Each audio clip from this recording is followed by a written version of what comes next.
Afternoon.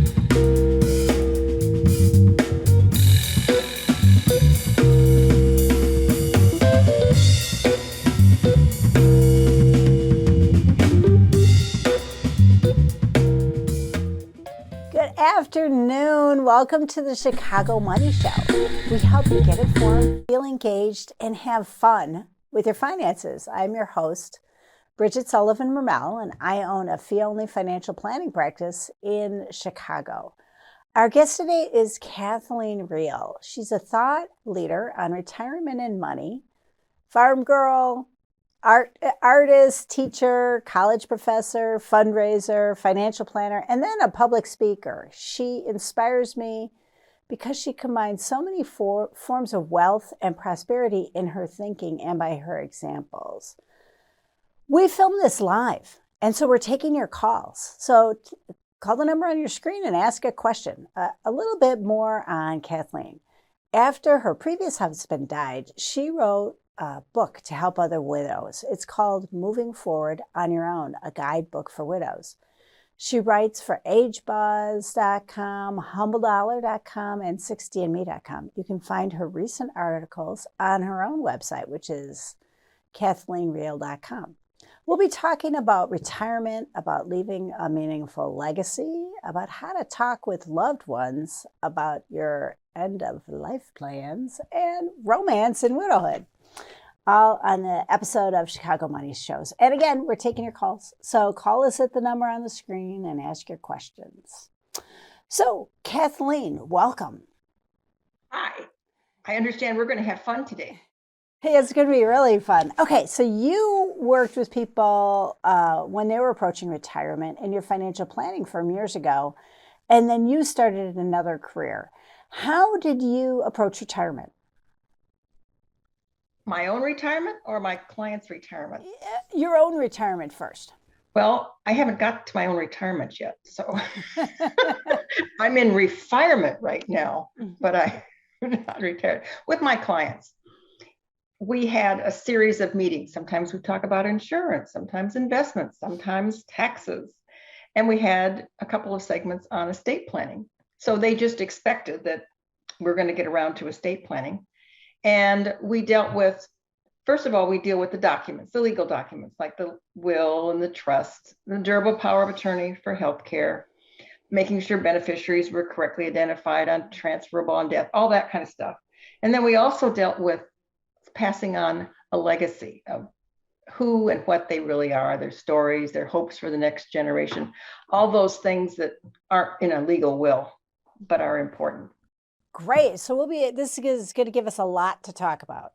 Okay. So let's say a viewer is thinking about retirement and they're thinking, okay, maybe it's a someday thing, or maybe it's in the next 5 years.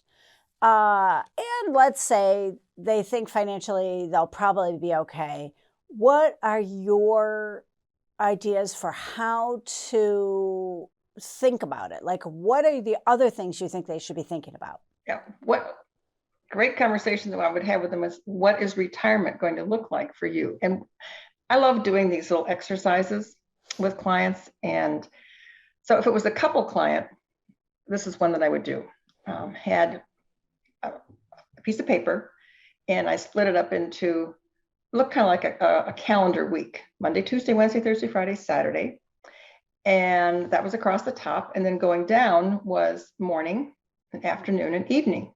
So they had, if my math is correct, 7 times 3, 21 squares. And they were to put in, like in their ideal week, what would they be doing in each of those squares? And I gave them this exercise to do on their own. They couldn't look at each other's, spouses, each other's, and to bring it back to me. So in the session, they came back, and this one particular client I'm thinking of right now, they were so proud because they had all their squares filled in.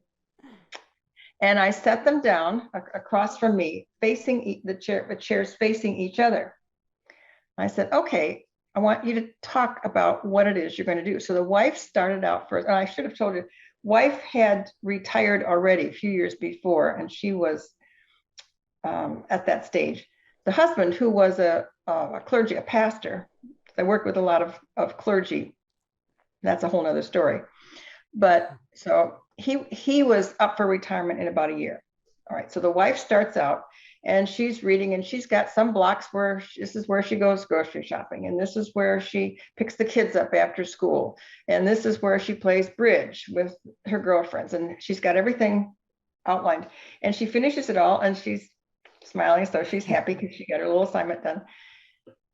And the pastor is just crestfallen. And he says, "You know what, Betty? I'm listening to that. And you went through all those squares, and I only saw myself in 2 of them. Like, you've got me down for Friday night going out to dinner with friends, and there's Sunday going to church. I'm going to be around a whole lot in a year because I'm not going to be at the church, and I'm not sure how I fit in with your life." Yeah, like, what about me? Yeah. Yes. And that was the start of several meetings about what does retirement mean for us? What are we going to do? What's it going to look like? Yeah. Interesting. So I know that you also have something that you call refirement. So tell me how you think of refirement. Okay. And that's a term, by the way, I didn't make up. Some people have said, "Oh, that's so cool. You should trademark that." It actually came out of the late 80s. There was a book about refirement, and it was for ministers and pastors. And a lot of the religious denominations were trying to encourage pastors that when they retired, not to just go off into la la land, but to do interim ministry, to help out with continued pastoral kinds of activities. But it didn't say too much what it would look like. Well, I read that and I thought, oh, maybe that applies to me too. And I'd read the research like you. I know that just like the traditional things of fine dining and constant travel and golf were not going to work for me. So I thought about what really matters, what's important to me. Right. And I like alliteration because I'm also a poet, and so I'm paying attention to words. And I thought, oh, let's do with the 5 F words, good F words. And so my circle of refirement, which is it's on my website too, if anybody wants to look at what the graphic looks like. It's about family. Okay. And fun.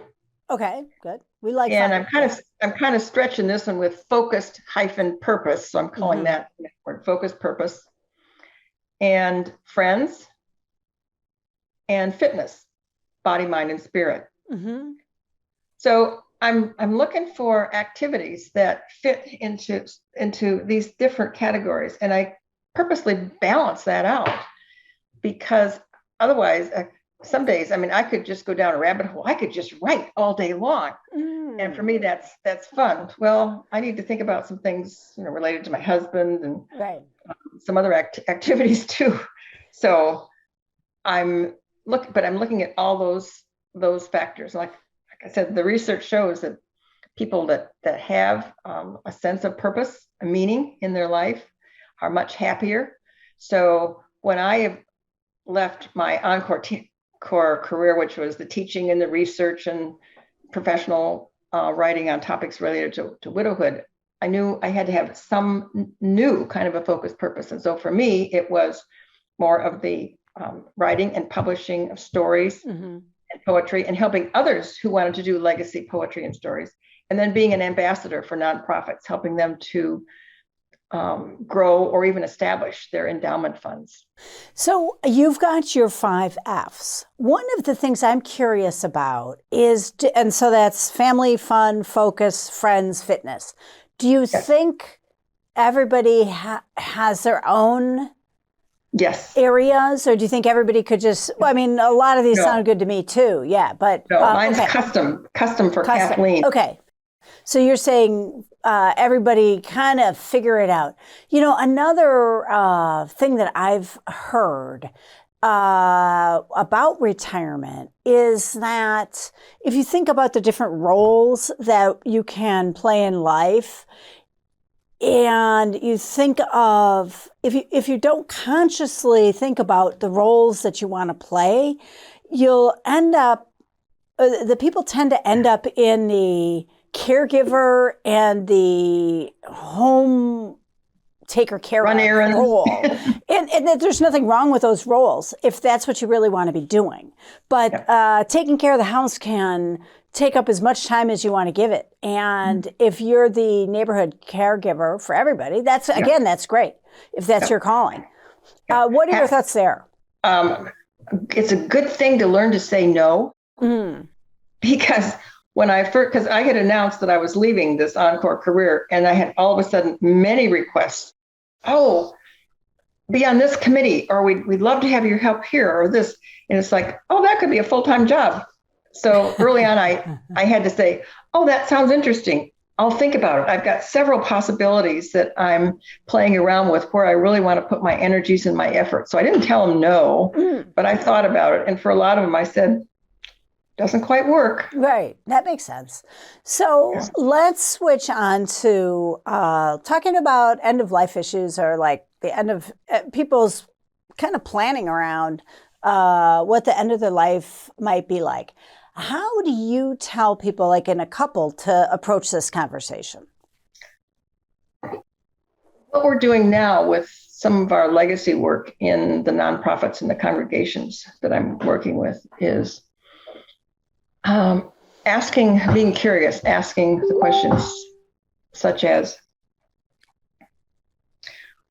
I can be straight out, what do you want your legacy to be?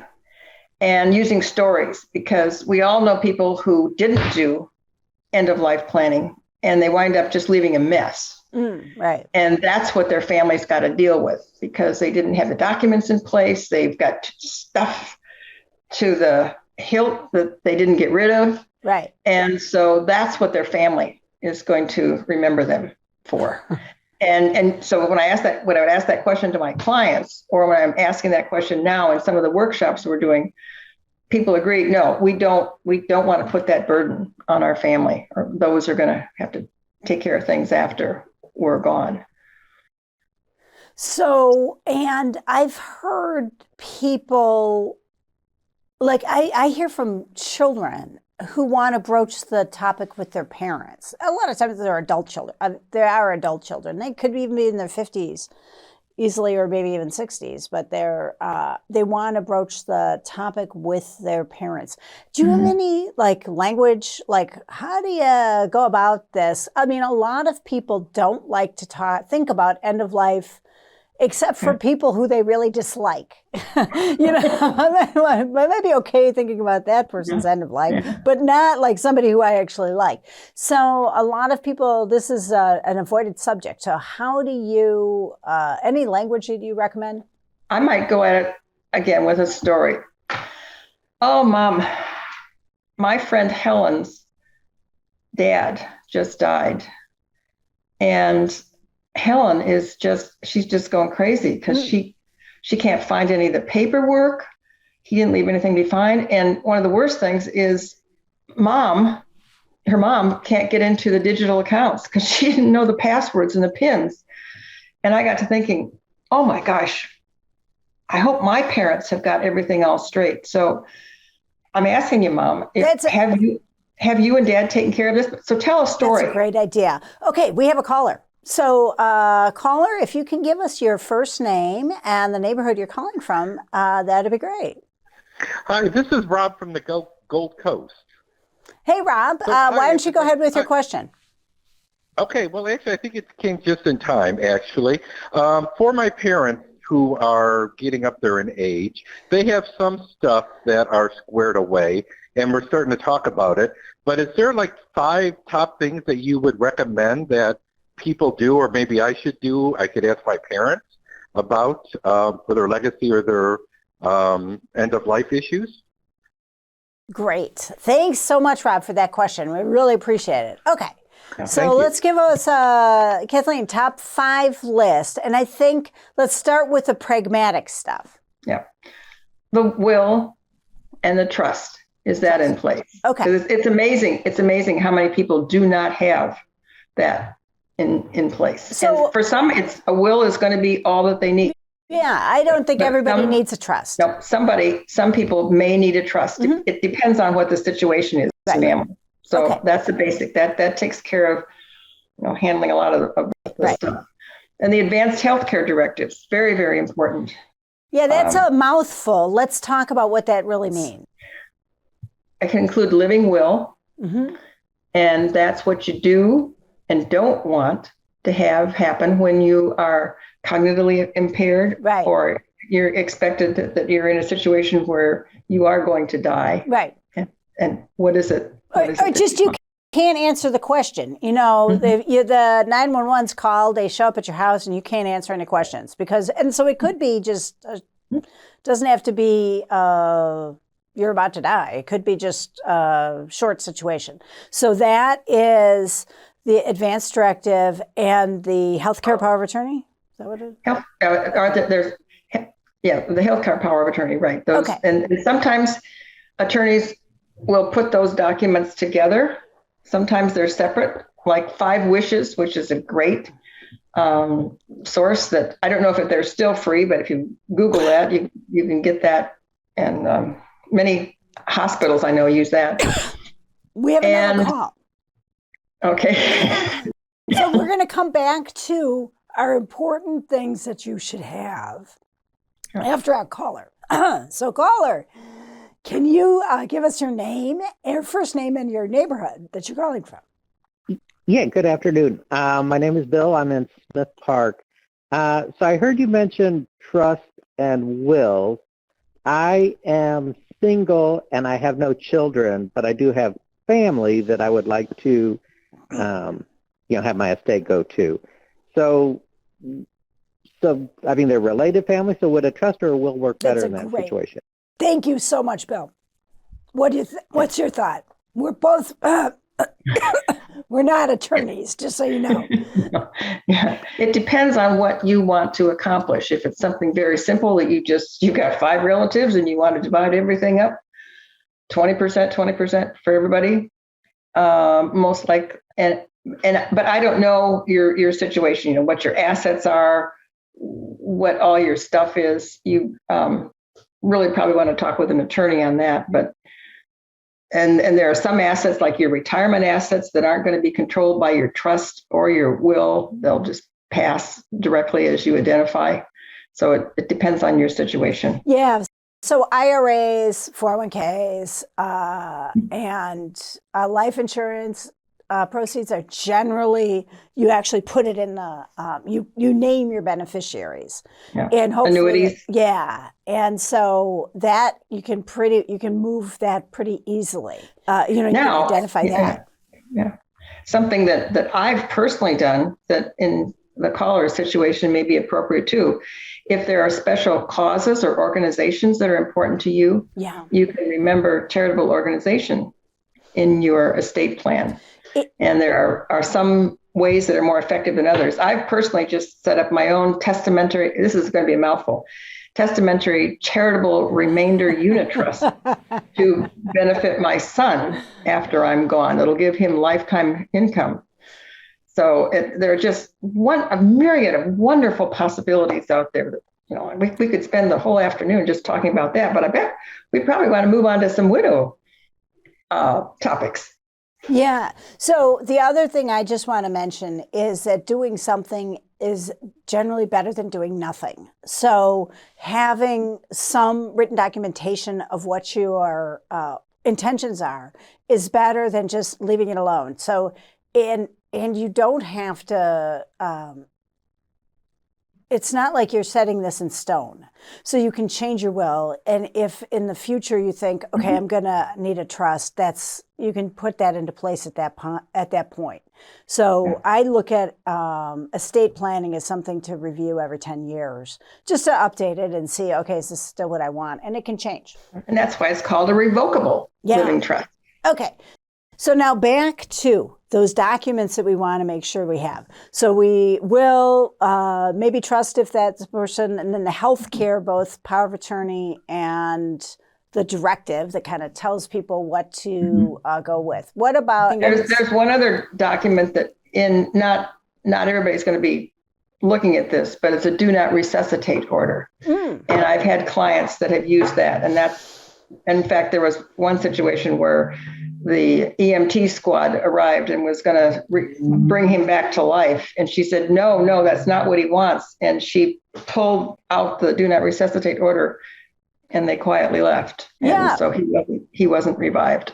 That's, I mean, and if that's what you want, that's awesome. One thing I've heard is if you want that, keep it by where the EMTs might show up. So don't put it in your safe.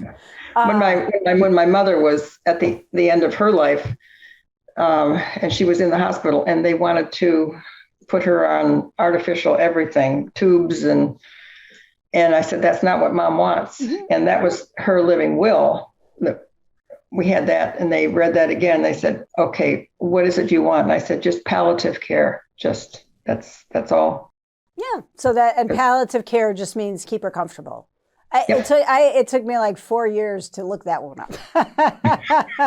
Just keep them comfortable. Okay. So you've got those documents, and we could count that. Yeah. Then I would also take a look at how you've got, like you mentioned, the retirement accounts. What's the beneficiaries? Because that passes by contract. Right. If you've got IRAs or 401ks or SEP or Roth or any of those, they pass that way. And you've also got annuities or life insurance.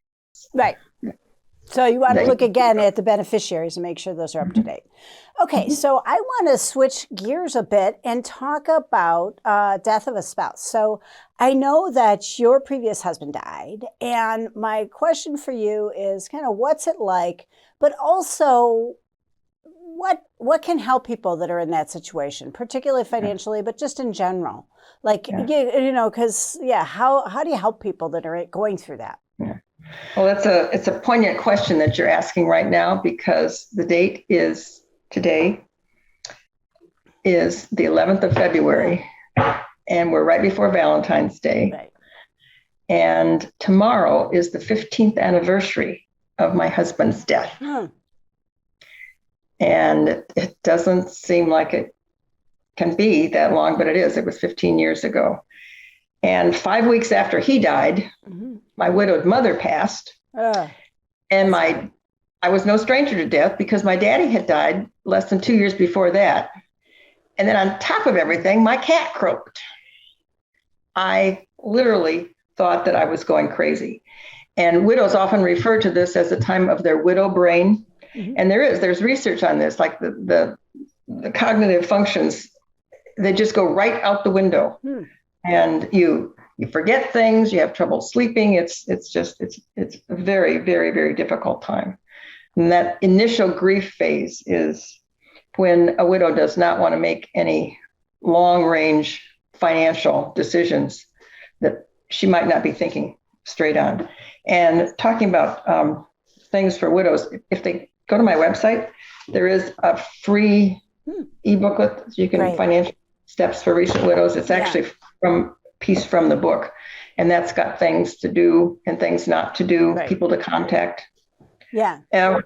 If you have a friend or a relative who is recently widowed, the biggest thing you can do for her is listen to her and offer ways that you might help, rather than saying, oh, I miss him so much, or it was God's will that he went, or he's in a better place right now. I heard that so much. I just wanted to say, well, you don't miss him half as much as I do. Yeah. Yeah. But on the positive side, and again, back to our little theme of Valentine's Day, you started dating again. How was that? What are your thoughts there? Do you have anything? Oh my! I hadn't dated for decades. Right. I was 60 years old when Tom died, and I didn't plan on ever remarrying. In fact, I wasn't even sure I was going to date again. But I got a lot of life to live, and love to give. There I go. So I did enter the dating scene, and I went online, some of them didn't work out so well. I discovered, oh my gosh, that person said they're 60 years old, but they're really 75. Or they said they don't smoke, but I could smell it all over them. They lied about stuff, and I was truthful, and Like you're lying. that's not the way it works. But I was done with it. Mhm. But I was on eHarmony, and my subscription was going to be over. One more came rolling through, and I thought, what the heck, I'll answer it. And it was from Charlie.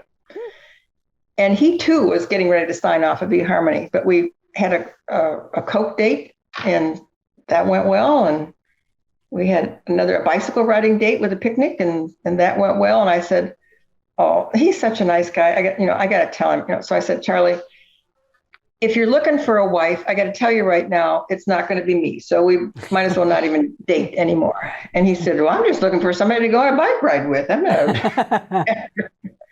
But we slowly over time came together. And 3 years ago, we got married. So we were together many years before we were married. And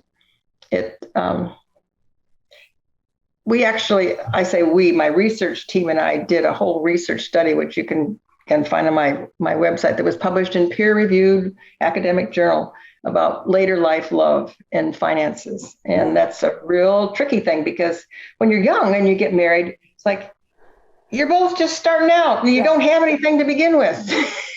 And then when you're coming together, when you're more mature, it's a different situation. So that there can be some sticky wickets. Yeah, and there can be kids involved, and like. Oh yes. Yes. One last question.